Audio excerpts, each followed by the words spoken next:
Are you tired of risking tax penalties because your Zoho Books taxes aren't set up right? Learn to configure ABN in under 5 minutes. I'll walk you through 8 simple steps. Open Zoho Books, access Settings, find Taxes, choose ABN, and enter your registration number. First, open Zoho Books to get started.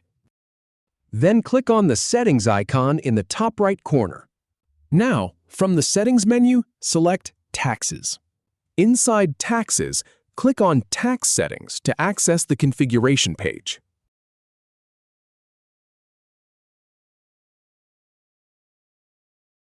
Click the Type or Select a Label field. Select ABN from the dropdown. Type your registration number. Finally, click Save to apply your settings, and you're all set.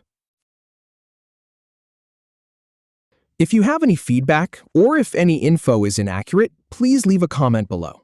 We'll do our best to answer or redo the video if needed. Thanks for watching.